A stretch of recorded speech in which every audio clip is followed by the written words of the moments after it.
अटल बिहारी वाजपेयी ने कहा था, हम अपने दोस्त तो बदल सकते हैं परंतु पड़ोसी नहीं। नमस्कार। आज बात अपने पड़ोसी मुल्क कोरोना किंग जिनपिंग के देश चीन की विस्तारवादी नीतियों की करेंगे।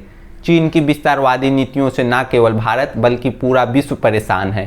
ताइवान चीन विवाद सुर्खियां बटोरते जा रहा है, तो आखिर चाइना ताइवान विवाद है क्या? बात दूसरे विश्व की युद्ध की है।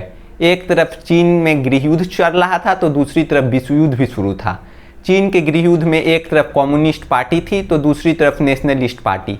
चीन की कम्युनिस्ट पार्टी ने पूरे चीन पर कब्जा कर नेशनलिस्ट पार्टी को एक छोटा सा हिस्सा दिया जिसे ताइवान कहते हैं। लेकिन बाद में वन चाइना पॉलिसी के तहत चीन ने दुनिया के सभी देशों को यह मानने को मजबूर कर दिया कि ताइवान भी चाइना का ही एक हिस्सा है।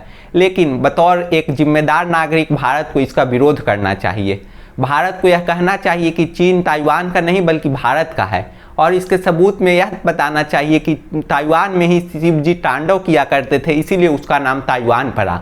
लेकिन यह दुनिया, अगर चाइना यह कहे कि साउथ चाइना सी हमारा है, तो भारत को भी यह कहना चाहिए था कि इंडियन ओशियन मेरा है, ऑस्ट्रेलिया मेरा है क्योंकि वहीं पर देवताओं अपना अस्त्र रखा करते थे। सोमालिया भारत का है क्योंकि वहीं पर भारत के देवता सोमरस रखा करते थे। इससे चीन, इस ऐसी व्यंगों से चीन की फजीहत पूरे विश्व में होगी और भारत अपने मंसूबों में कामयाब होते जाएगा।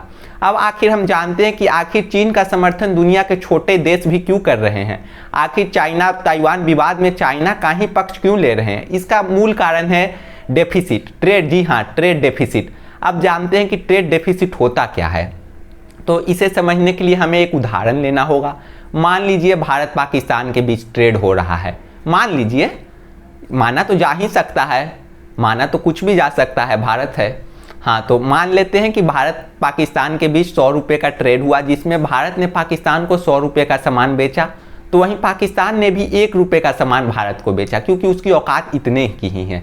अब 99 रुपया उधार रहा। अब जो 99 रुपया रहा वह भारत के लिए ट्रेड सरप्लस होगा, तो वहीं यही 99 रुपया पाकिस्तान के लिए ट्रेड डेफिसिट होगा। अब भारत अंतर्राष्ट्रीय समझौतों के अनुसार कुछ दिन बाद अपने पैसों की वसूली करेगा। इसके बाद पाकिस्तान के प्रधानमंत्री अपने भैंस बेच देंगे, वहाँ से वो 20 रुपये की वसूली करेंगे। उसके बाद भी 79 रुपये भारत को उससे वसूलने रहेंगे। उसके बाद वह गधा बेचेंगे, जिसके बाद भी 59 रुपया भारत के पास रहेंगे। इसके बाद पाकिस्तान के प्रधानमंत्री कटोरा लेके चीन जाएंगे, वहाँ से चीन से कुछ कर्ज लाएंगे, लेकिन कर्ज तो ले आएंगे लेकिन उसके बदले आर्थिक गुलाम बन जाएंगे। इसके बदले चीन की हर बातों को उन्हें मानना पड़ेगा जो कि गलत होगा।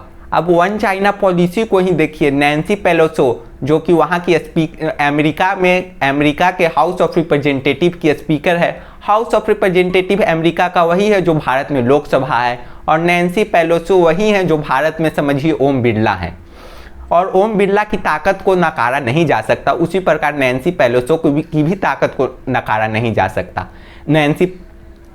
नैन्सी पेलोसी ने जैसे ही ताइवान दौरा किया, अमेरिका ने इसे वन चाइना पॉलिसी का उल्लंघन बताया। भारत को भी इसका समर्थन करना चाहिए। हालांकि अभी तक भारत ने इस पर कोई प्रतिक्रिया नहीं दी है, क्योंकि आपको पता होना चाहिए कि भारत भी वन चाइना पॉलिसी का समर्थन करता है। भारत को भी चाइना के वन चाइना पॉलिसी के तहत वन इंडिया पॉलिसी लाना चाहिए, और चाइना को यह कहना चाहिए कि भारत वन चाइना पॉलिसी तभी मानेगा जब उसे वन इंडिया पॉलिसी चाइना को मानना ही पड़ेगा। और वन इंडिया पॉलिसी के तहत पीओके को भी भारत का हिस्सा बनाना चाहिए। आज हम एक ऐसी बात आपको बताने जा रहे हैं। आज हमारे हाथ कुछ ऐसे दस्तावेज लगे हैं जिसके तहत हम चीन की भविष्य की रणनीतियों पर चर्चा करेंगे। चीन 2025 तक ताइवान, 2030 तक साउथ चाइना सी, 2040 तक अरुणाचल प्रदेश, 45 तक जापान के कुछ टापू, 50 तक मंगोलिया एवं 60 तक दक्षिणी रूस पर कब्जा करना चाहता है। हमें इसे रोकना होगा, और बतौर एक जिम्मेदार देश होने के नाते हमें इसे पूरे विश्व के मंच पर उठाना होगा यह मामला, क्योंकि अगर चीन का विस्तार होता है तो यह भारत के लिए काफ़ी नुकसानदायक होगा। मैं अंत में चीन को यही सलाह देना चाहूँगा कि दुश्मनी तो जम के करो, लेकिन यह याद रखना कि जब हम दोस्त बने तो शर्मिंदा ना होना पड़े। बशीर भद्र जी ने यह कहा था। धन्यवाद।